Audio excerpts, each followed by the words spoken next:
Hey, hi, hello, my name is dis.cat. This is Project Hardcover, where we're letting books be the escape. Hello, lovelies, and today for you, I finally have my CRAMATHON wrap-up. That's right, I know, it seems like CRAMATHON happened so long ago, but I've been staying at my sister's house, so I've been super busy, and I've been away from my books, and I haven't been able to shoot because my iPad was with my mom, so all kinds of stuff. Excuses. Let's just jump right in to all of the books that I read, because I read a lot of really great books, and I really want to tell you about them. So I kicked off my CRAMATHON with The Realm of Possibility by David Levithan. So this is the book that I chose to accomplish the challenge of reading a book written in verse. This entire book is written in a series of poems written by a group of high school kids who are going through all kinds of different kinds of problems, and most of the problems and the poems kind of interlock in this really interesting way. Like, the first person that we hear anything from is a boy named Daniel, and he is currently dating Zach, and then Zach is actually the person we see from last. There's also a boy in here who is best friends with Daniel, whose girlfriend is recovering from an eating disorder, and we also get to see said girlfriend's poems and stuff like that. Just the little poems kind of interlock here and there. But as far as, like, story arc, that's as complex as it gets. Like, there's no real beginning, middle, end to the story. It's kind of just teenagers talking about things that are going on in their lives, and other teenagers are kind of popping in here and there kind of thing. There's no really nice, flowy story arc going on. That being said, it really was a genius way to be able to hear from so many multiple points of view without it getting really muddled and messy. It was a really nice way to see how each one of these characters was dealing with different things and seeing how they view these other characters that are also going through some of their own things, and everything was just real nice and concise and short, and for that, I really did enjoy it. So with all of that being said, I gave this book a 3 out of 5 stars. It was a good book. It wasn't necessarily what I thought it was going to be, and it wasn't groundbreaking or anything, but it was still really enjoyable. The next book that I tackled for the CRAMATHON was Once by Morris Gleitzman. So this book takes place during World War II, and it follows the life of a young boy who is living in an orphanage in Poland. And this young boy is living in this orphanage, and he's just waiting and waiting and waiting for the day that his parents, who are Jewish, who run this bookshop, to come back for him like they promised. Which is really, really sad, because even though it's not blatantly expressed, it's pretty much insinuated that his parents aren't coming back for him. And that's kind of the tone for the entire book, and kind of the way that the entire narrative plays out, is that it's from this young boy's perspective, and he's very naive, and he really doesn't understand or fully grasp what is going on around him, even though some of the kids around him kind of do. He just cannot comprehend all of the horror that is going on around him. So even though, you know, most likely his parents are dead and they're not coming back for him, he doesn't understand that. He totally thinks they are coming back for him. He doesn't understand why Nazis are being mean to Jews. He thinks that, you know, they're just mad about books and stuff like that. And because of that, this book hits just a lot harder when really terrible things happen, because he just can't process them, and it just makes you feel so bad, and it's just, this book does not even break 200 pages, but it just whops so hard in the feels, and it was just a crazy, crazy ride. I was not expecting as much from this book as I got out of it, and I am just really, really excited to continue on with this series. That being said, I gave this book a 4 out of 5 stars, and I definitely recommend it. Guys, it's so short and small, and it was so quick. I'm pretty sure I read this in like one sitting. It's just really, really good, and there are 2 more books in this series, and just, I really recommend this. It's so good. The next book that I tackled for CRAMATHON was Lips Touch 3 Times by Laini Taylor and Jim D. Bartolo. So this is the book that I used to tackle the challenge of reading a novella, even though that is a little bit cheaty considering how these aren't novellas, they're 3 short stories. And each one of these short stories is kind of like a little fable fairy tale story that revolves around a kiss. The first short story is called Goblin Parade, and it was the shortest of the short stories, and it was just a really beautiful introduction to what this book was going to be like. Of course, Laini Taylor's writing is absolutely stunning. It is fantastic. I cannot express how beautiful of a writer she is.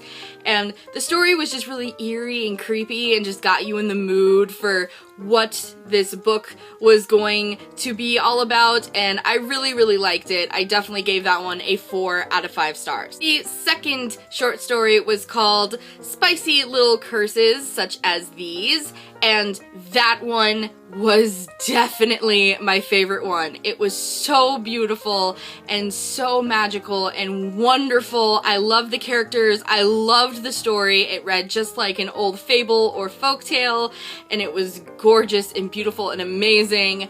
5 out of 5 stars. Loved it so, so much. And then the last and the largest of the short stories is called The Hatchling, and I enjoyed that one, but not as much as the first 2. It was, I think, maybe just a tad bit too long, and it did get a little confusing in some places, but it was still really beautiful. It was still really dark and gritty and just really enthralling, and just, I love Laini Taylor's writing. It's just absolutely stunning and beautiful no matter what she does.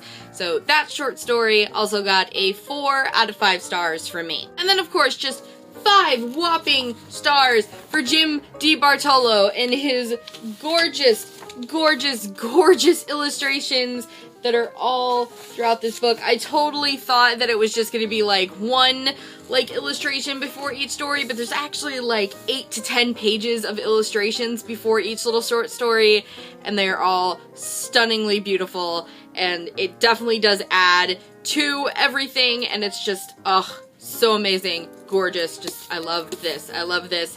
Pretty sure I gave this a 5 out of 5 stars overall. I loved this. I love Laini Taylor, she is bae. The next book that I read for the CRAMATHON was Morning Glories Volume 4 by Nick Spencer. The challenge that I used this little beauty to overcome was the Read a Graphic Novel challenge, which we all know here at Project Hardcover was really no challenge at all. So as I'm sure you guys are tired of me explaining what this graphic novel series is about by now, but I'm going to do it anyway.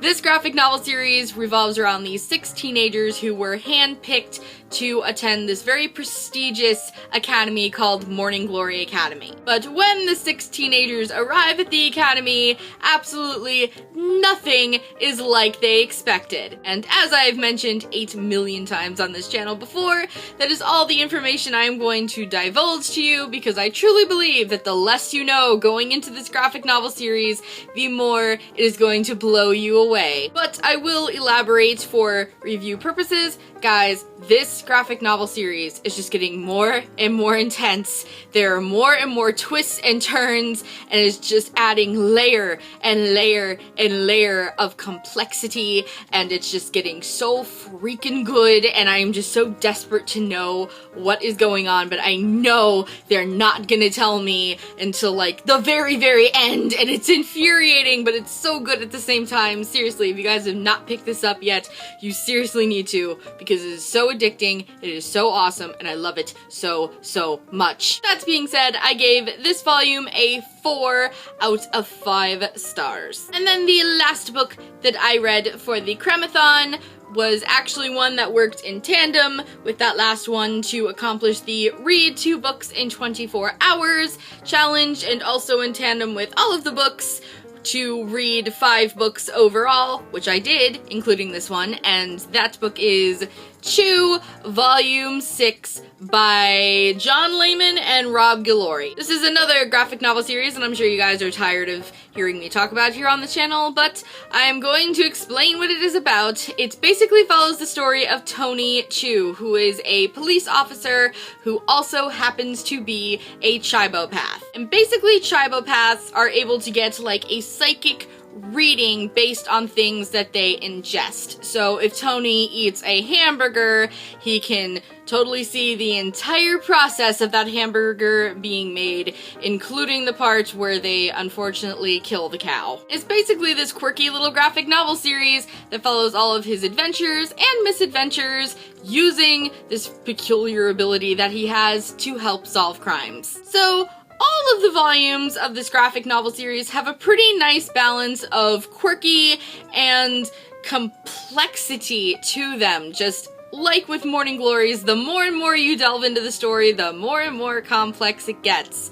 But the last 2 volumes or so, we've kind of been straying away from the main story arc a little bit to, I don't know, I guess quirk it up a little bit more, which I don't have a problem with because it's really, really funny. It's just kind of lacking in overall story, which is really interesting and I want to hear more about.